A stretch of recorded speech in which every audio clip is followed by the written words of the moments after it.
Hello everyone, welcome you back for the session on the shape memory alloy. Now here in this session, we are not discussing in depth with respect to the shape memory alloy, just we are giving only the glimpses with respect to the shape memory alloy. As the name itself is suggesting that it consists of the three terms, one is a shape, the another one is a memory, the another one is an alloy. Any product or any component which is fabricated by using this alloy will have the shape memory. You mean to say that the other materials will not be. Yes, once if the material or the component is fabricated and if it is loaded, there is a deformation. Once a deformation is taken place, the recovery of the original dimension, it is very difficult in the normal materials. But in the case of the shape memory alloys, it is very easy. The another term, the alloy, is also there. Alloy means it is a mixture of two different metals. Either it may be two or even the three also, but most of them it will be a metals only. Once if it is a non-metals or mixed, then we are calling that as a composite but not an alloy. The shape memory alloy is discovered long ago in 1980s. The structure of the martensite which is there in the steel is a major step for the discovery of the shape memory alloy. In 19th century, the transformation of the martensite phase is observed in a ferric carbon materials. In 1963, the reversible of the martensite transformation and a alloy exhibiting the transformation is observed, which is nothing but nitinol. The following observation is achieved in the nitinol shape memory alloy. The nitinol term consists of NiTiNOL. Ni is a symbol which is representing the nickel. Ti is the symbol which is representing the titanium.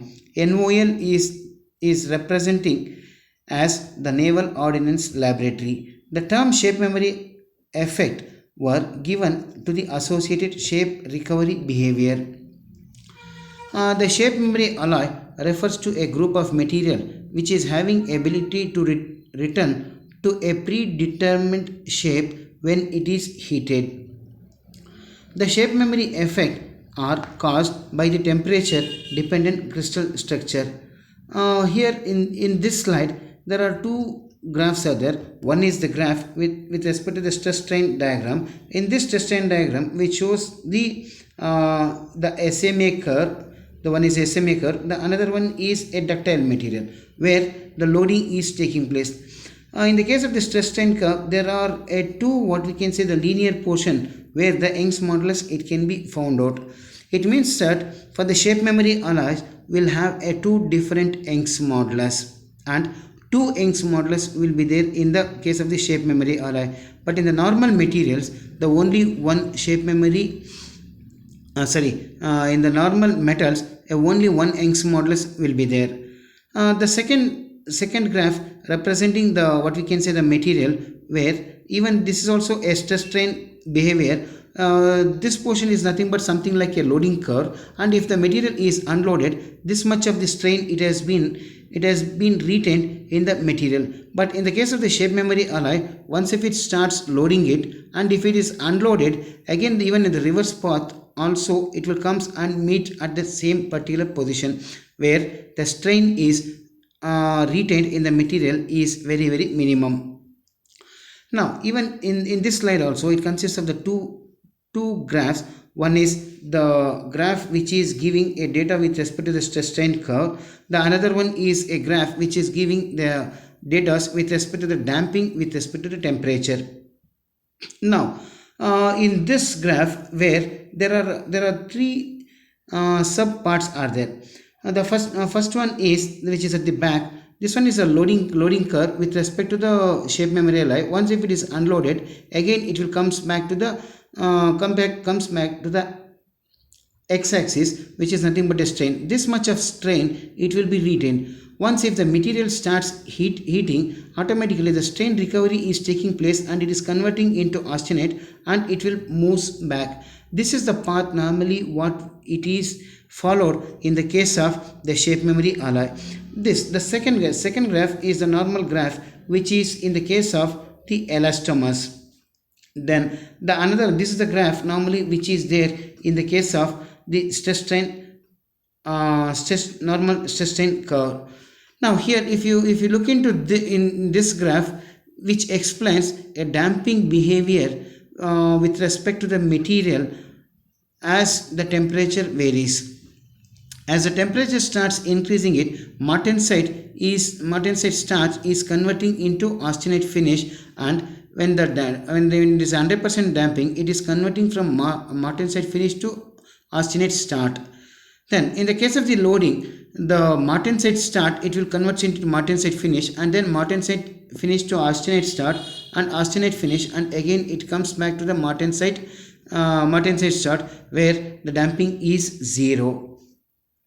Now the shape memory effect. The shape memory effect can be achieved by heating and by cooling by changing the phase from the martensite to austenite and austenite to martensite depending upon the application. The difference in heating transition and the cooling transition gives the rise in hysteresis effect where some energy is lost. The shape memory effect, either it may be one-way shape memory effect or it may be a two-way shape memory effect.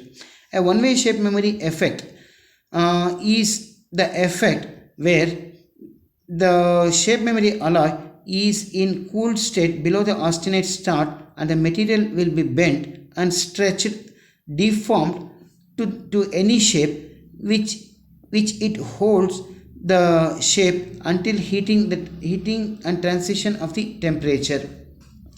Now upon heating, the shape change it's to the original dimension. When the metal cools it again, it will remains to the hot shape until the deformation. Again, in the case of the cooling, from the higher temperature does not causes any microscopic changes.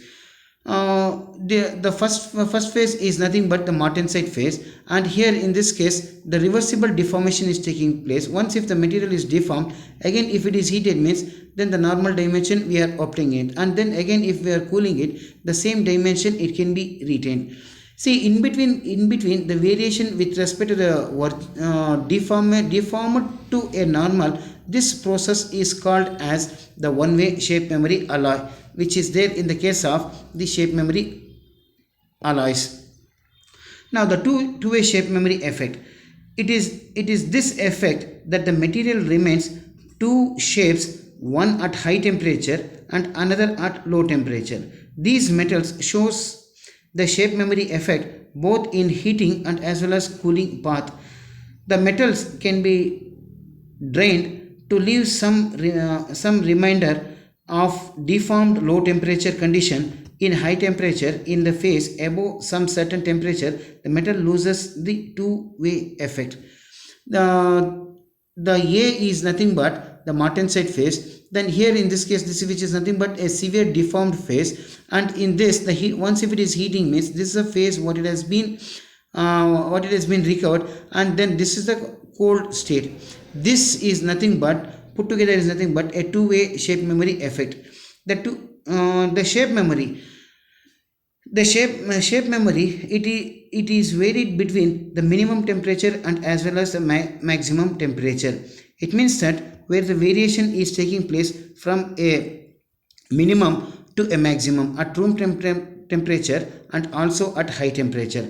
When it is at room temperature, it will be at the martensite phase, and this portion is nothing but a deformed martensite, and this is also a deformed martensite. Now here once if the rise in temperature is taking place, again the austenite phase is achieving it, and austenite start is here and austenite ends, and again the martensite is obtained. This process is there in the case of the shape memory alloys. This is a austenite phase. Once if it starts cooling it is nothing but a twinned martensite. Once again if the material is loaded, this much of strain it has been retained in the material and it is converted into a deformed martensite. This deformed martensite, again if it is heated, what we are obtaining is nothing but the austenite phase. Now coming to the shape memory materials. Here there is a list of shape memory materials. These materials are presently which are having a minimum applications, but most of the materials are costly only. The first one is nothing but a nickel titanium, the second one is a copper aluminum nickel, the third one is a copper zinc, the fourth one is a copper and SN, the fifth one is nothing but a copper zinc aluminum, sixth one is nothing but aluminum copper, the seventh one is a AU and CD, and the last one is Fe, PT, and the last one is Mn and as well as Co.